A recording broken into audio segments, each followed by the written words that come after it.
ফ্রান্সের প্যারিসে European academy of dermatology ও ভেনেরোলজির 25তম কংগ্রেসে বাংলাদেশিদের অংশগ্রহণের গুরুত্ব নিয়ে এখন টেলিভিশনের সাথে কথা বলেছেন চর্মরোগ বিশেষজ্ঞ অধ্যাপক ডাক্তার এম.ইউ. কবির চৌধুরী। সেখান থেকে কিছুক্ষণ আগে সবশেষ জানিয়েছেন সহকর্মী মুজাহিদ শুভ।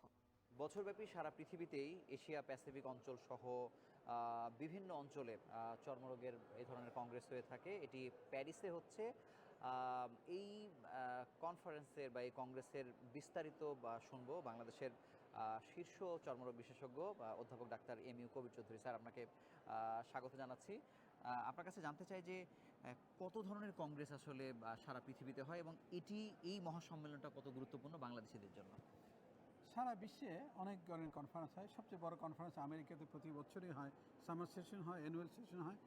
আমেরিকান এএডি বলা হয়, আমেরিকান একাডেমি কংগ্রেস। তারপর ইউরোপিয়ান একাডেমি কংগ্রেস হয়। Australian college of dermatology Congress হয়। সিঙ্গাপুরে বাই ইয়ারলি কংগ্রেস হয়। ব্যাংককে হয়। এশিয়া, ইউরোপ, আমেরিকা, এই পুরা কন্টিনেন্টগুলিতে এই কনফারেন্স ঘুরে ঘুরে বিভিন্ন সময় হয়। একই সঙ্গে সাধারণ কনফারেন্সগুলি পড়ে না, কারণ সবাই সবতে যাতে জয়েন করতে পারে। তো এইগুলির ইম্প্যাক্ট অত্যন্ত গুরুত্বপূর্ণ। আমি আমার এই 50 বছর ডাক্তারি জীবনে কংগ্রেসের মধ্যে যা দেখছি, অনেক কিছু শিকার আছে, বছর শিকার কোনো শেষ নাই। এই শিক্ষা হলো ক্যাডেল টু দি ক্যাডেভার, জন্ম থেকে মৃত্যু পর্যন্ত শিক্ষা আর শিক্ষা। তো আমি শিখতে এইসব জায়গায় আসি। অনেক সময় নিজে পেপার প্রেজেন্ট করি, কখনো পড়ি, কখনো শুনি। তো শুনতে শুনতে অনেক কিছু শেখার আছে, মানে বই পড়ে এইসব জিনিস শেখা যায় না। বিশেষ করে এই কংগ্রেস আসলে আমাদের বাংলাদেশিদের রোগীদেরকে কিভাবে উপকৃত করছে বা চিকিৎসকদেরকে আসলে কি সুবিধা দিচ্ছে? ইউরোপিয়ান কংগ্রেসের সুবিধা হলো এটা মধ্যবর্তী, আমেরিকান এক প্রান্তে, এশিয়া অন্য প্রান্তে। এই মধ্য প্রান্তে হওয়ার কারণে এই যে ইউরোপে একটা কসমোপলিটিয়ান সিটিগুলি আছে আশেপাশে সবাই, এবং বিভিন্ন ধরনের বিভিন্ন দেশে, যেমন একটা কালার অফ দি স্কিন একটা কংগ্রেস ছিল, যেখানে মিক্সড স্কিন, হয়তো বাবা ইউরোপিয়ান, মা হলো এশিয়ান, কেউ হলো কালো, কেউ সাদা। এই যে মিক্সড স্কিনের একটা কালার অফ দি স্কিনের সোসাইটি আছে, তারা করে, এবং স্কিন ডিজিজ একের স্কিনে এক রকম দেখা দেয়। তো যেমন আমেরিকান কংগ্রেস যেটা হয়, এএডি, সাধারণত মার্চ মাসে হয়। এই এএডি আমি একজন ইন্টারন্যাশনাল ফেলো হিসেবে আমাকে তারা এবং এক্সেলেন্স হিসেবে আমাকে নিয়ে গেছে। আমি এখানে আসি প্রায় প্রতি বছরই।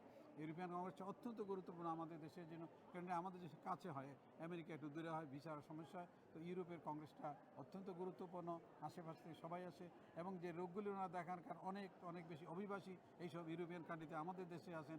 এই অভিবাসী যে রোগটা হয়, আমরা এখানে আসতে দেখতে পারি এই রোগগুলি কীভাবে আমরা চিকিৎসা করতে পারো, নতুন প্রোটোকল কী, নতুন ট্রিটমেন্ট কী আমরা জানতে পারি। আমাদের রোগীর জন্য অত্যন্ত উপকার হয়। অনেকে আমাকে বলেন, স্যার প্রতি বছরই খালি কংগ্রেসে যান কী জন্য, বেড়ানোর শোকে? আমি বলি না, আমি যে আপনাদের উপকারের জন্য, রোগীদের ক্ষতি হয় আমি না থাকলে।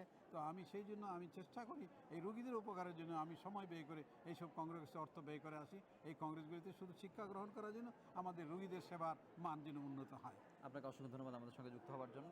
স্যার যেটি বলছেন যে বাংলাদেশে থেকে চিকিৎসকরা বিভিন্ন ধরনের কনফারেন্সে আসে, তবে এটি অন্যতম গুরুত্বপূর্ণ একটি ইউরোপিয়ান একাডেমির যে কনফারেন্সটা হচ্ছে, এখান থেকে যে জ্ঞান আসলে নিয়ে যান সেটি রোগীদের কল্যাণেই মূলত কাজে লাগে। এই ছিল এখানকার সবশেষ খবর।